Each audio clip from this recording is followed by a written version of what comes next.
Hey everybody, it's the African American Hunting Association Outdoor Show, and we welcome you. Thank you for watching our program. I want to remind you, go to our website at aahunt.com where you can find lots of information about hunting, fishing, and other outdoor adventures. And we also want to remind you this program is brought to you in association with NLE Media. We make you look good in a memorable way for all your needs, whether it's a website, whether it's video, whether it's you need a good consultant on any area of media.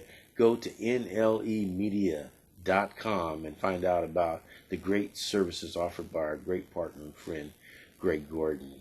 Whether crawling through bushes or creeping downstream, shotguns, bows, it's all the same thing. Fishing, poking, handguns, it's all in good fun. Reclaiming our hunting heritage towards the gun. It's the African American hunting show. Taking back the tools that we were giving before. It's the African American hunting show.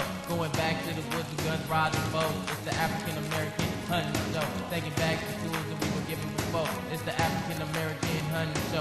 Going back to the woods with guns, rods, and bows. So let's go. Let's go. Let's go, let's go, let's go, let's go, let's go.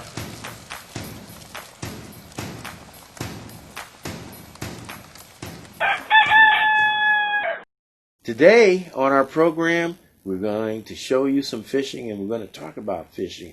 We had a great midwinter, or late winter, I guess, trip in very early March with Bill Gaither Northwest Hog Hunters. That's HAWG Hog Hunters. We're talking big fish, baby. We're talking prehistoric fish. We're talking sturgeon. And we hooked one and landed one over 6 feet. And of course, you'll find out what the regulations are on that. And that was definitely a catch and release situation. But we also caught a very nice keeper on this beautiful Saturday morning in March. So stick with us and take a look now at our fishing trip with Northwest Hog Hunters.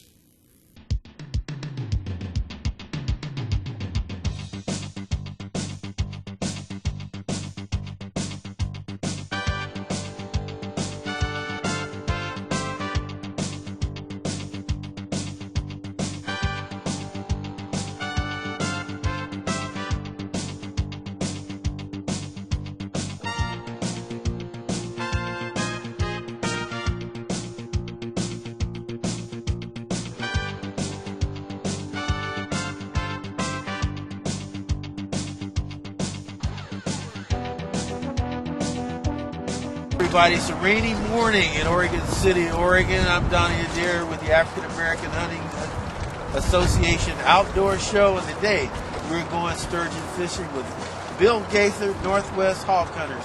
Tell us about your guide service. Well, we started a couple years back guiding on the Willamette and the Columbia for sturgeon, salmon, steelhead, and we do shad from time to time. Okay. And today we're going to be right here on the Willamette River at Oregon City. What do you expect we're going to catch today? I'm hoping to put you guys into a big fish and maybe a couple keepers. It's going to be slow because the barometer's jumping around and we got a front coming in. Okay. But now explain to the people who don't know about sturgeon fishing what kind of fish this is and what might be the size that you normally get. It's a bottom feeding fish. And it's an ocean run fish, just like a salmon is. And I'm hoping to put you guys into a couple of fish that are over 6 feet long. Okay, oh wow, that would be big, man. The keeper bracket is 38 to 54 inches, wow. Nose to the fork of the tail. I'll take that.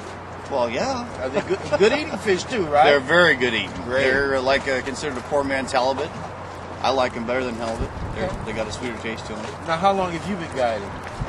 Just going on my second year. Okay. So I'm a fairly new guide, but I've been fishing these waters for probably 25 years. Oh, beautiful. So beautiful. Yeah. All right. Well, let's go get them. Okay. Let's go get them.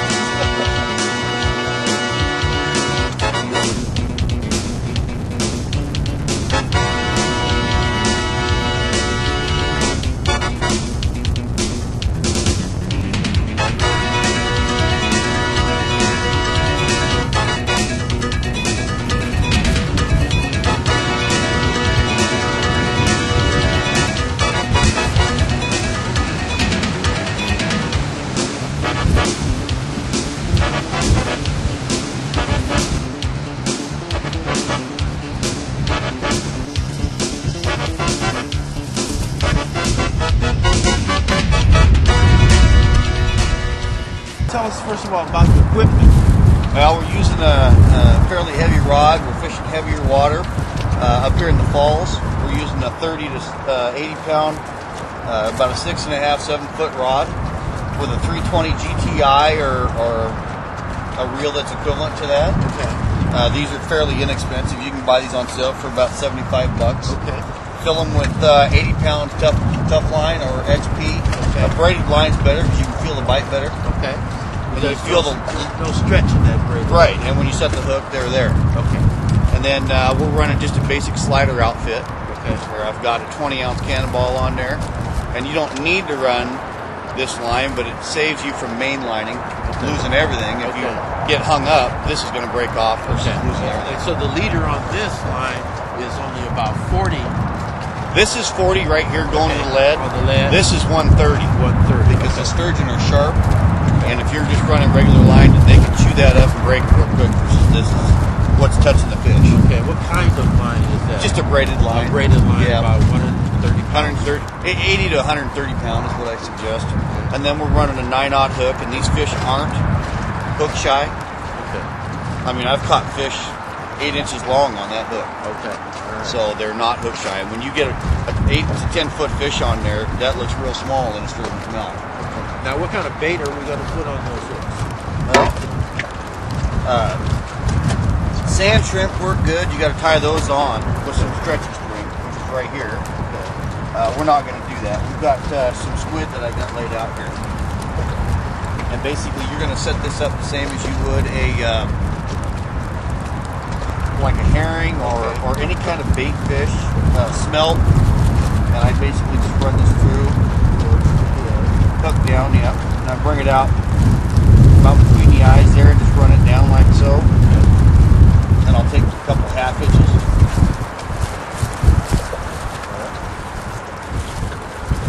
So it runs right out of that line. Yep. So it lays flat. And that's what you're looking at right there. And it lays just like that on the bottom, and then when they come grabbing it, they're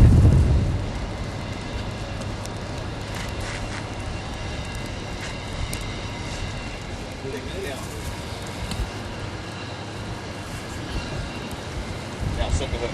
There you go, fish on. Got him? Yeah. Reel down on him. Okay, camera guy. That one's hooked. Go ahead and reel that on.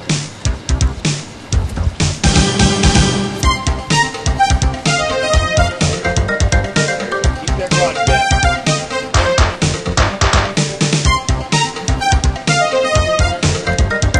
Little one?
About 6 foot there. Woo!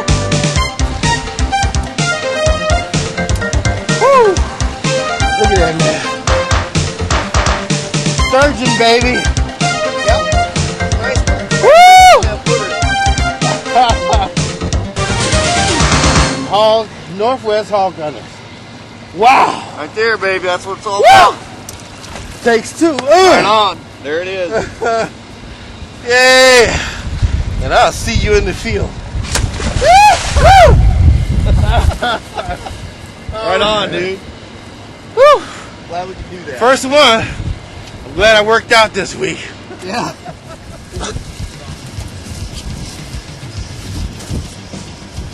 That last one fine. That came right up. So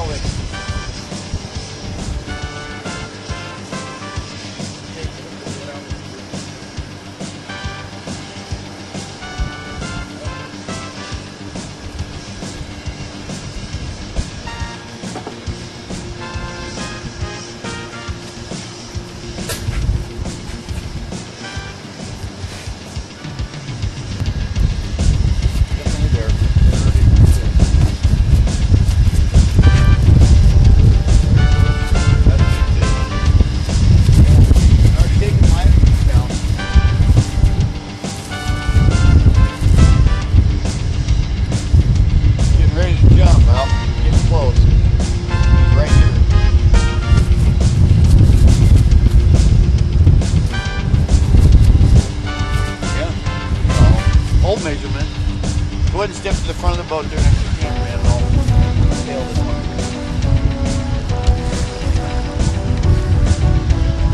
Woo! Woo! That's going to be close.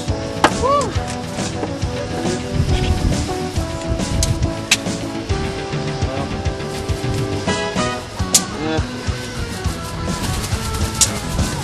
Yeah, it's about 40. You want to keep him? Yeah. Yeah? Yeah. Still want to keep him. Yeah. Nice fish.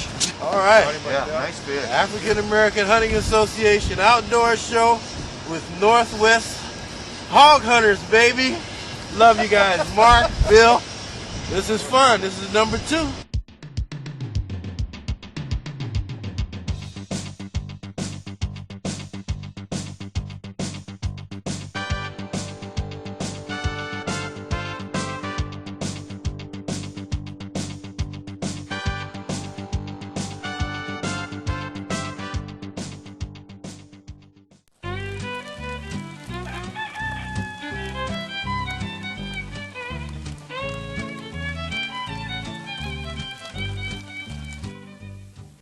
Hey everybody, welcome to the African American Hunting Association Outdoor Show. I'm your host, Donnie Adair. I've got a great guest with me today, Rod Beard. Rod, thank you for coming on the show. We're talking fishing today, and before we get to that conversation, I want to remind people, go to aahunt.com. That's our website. We've got great information for you on everything from firearms to big game hunting to waterfowl to upland birds, and turkey season's coming up, baby. So go to our website. You'll also find this program and other pilots for our 30-minute show that we're doing, and we're sharing that with you. We want to get your comments. aahunt.com, and this program is produced by NLE Media, our good friend Greg Gordon. Thank you so much, Greg. We love you. But our guest today, man, I've known him for a number of years. I first met his brother when he came out here to play ball and for the University of Portland and graduated. And Rod followed him out, and we got to know each other. We were public employees. I'm really proud of what Rod did over a long period of time. He recently retired from public employment as a police officer, and I had an illustrious career and actually went all the way up to assistant police chief for the city of Portland, and we're so proud and so thankful for your service. But tell us right now about you, the fisherman. When did you get started?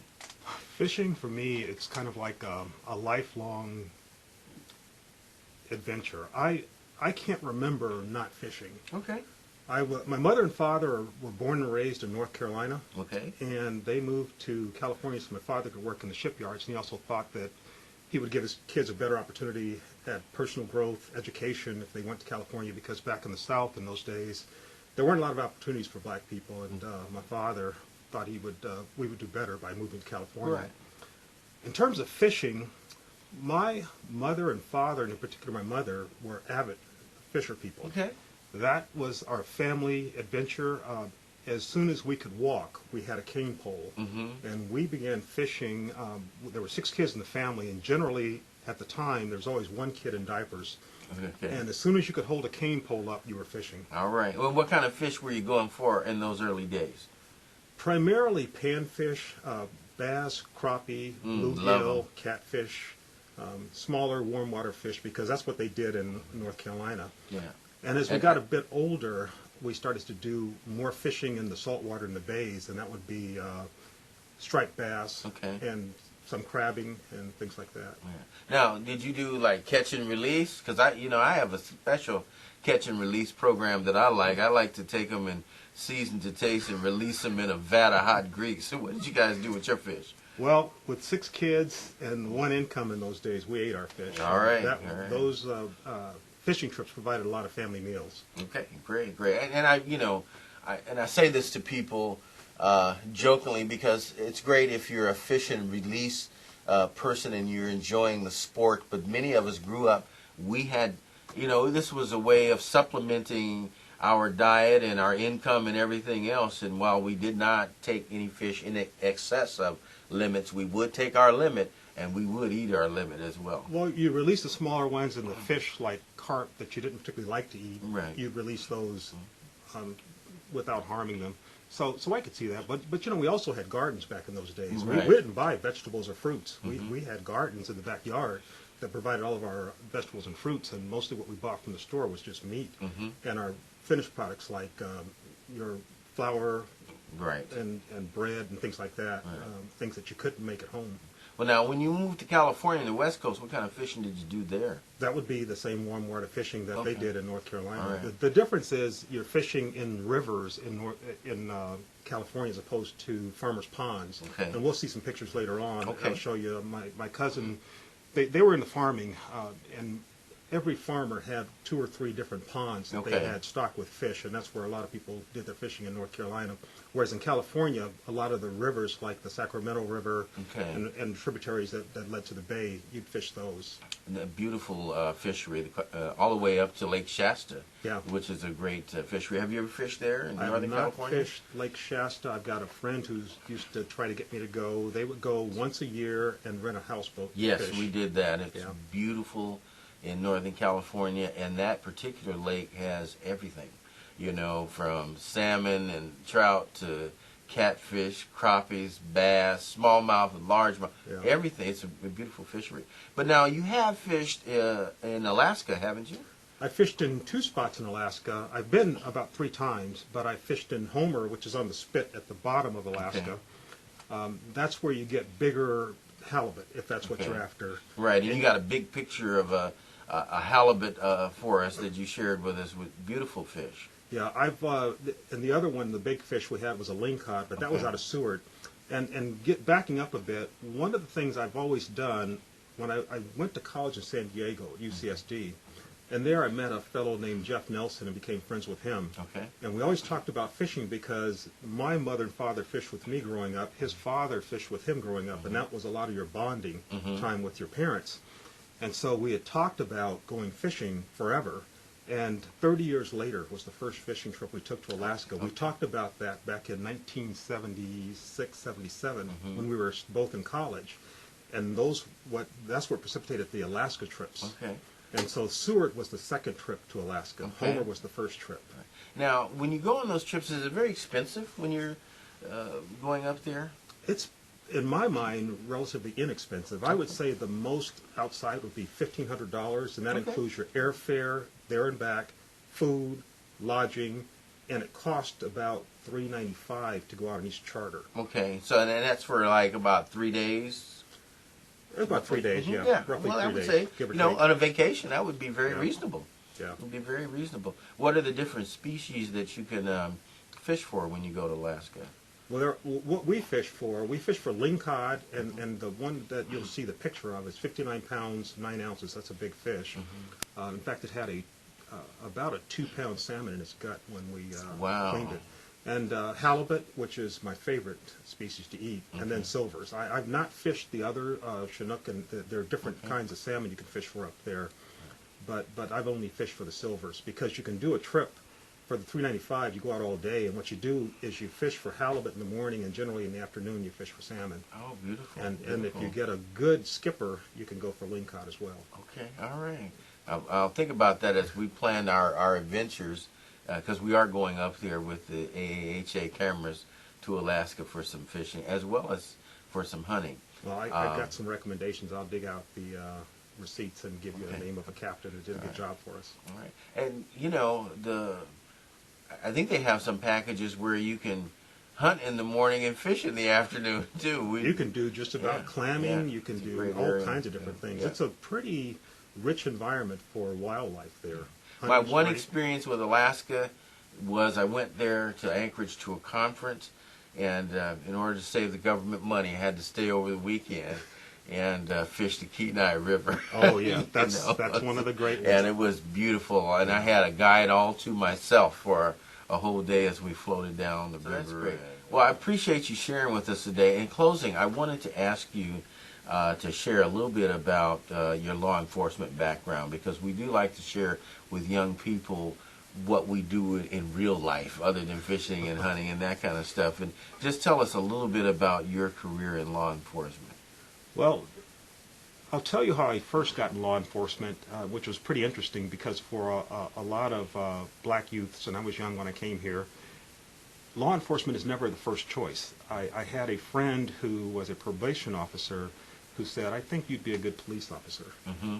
And so I told her I thought she was nuts and I didn't want to do it. So she talked to me over a period of about 6 months, and then finally she convinced me to go talk to Dwight Ford, Okay. who was our recruiter at the time. Long-time friend. Went to college with Dwight. In fact, I fished with Dwight because now he became a friend. Okay. But Dwight and I talked about the pluses and minuses of being in law enforcement, and I went on a ride-along with another officer, Reggie Cuffey, and I'll tell you, it just got my blood and I was hooked. Okay. And I spent 25 years with the Portland Police Bureau. I promoted through the ranks and became an assistant chief before retirement. It's a great career. I highly encourage it for anybody who's interested. 503-823-0333 is the Personnel Division phone number. Give them a call, and they can hook you up with somebody to talk to about it. It's a great career. Well, I'm still with the city, and I'm in agreement with you, and there's some wonderful people that are working to protect us and make life better here in Portland, and you were one of those folks, and I really appreciate your service. Thank you.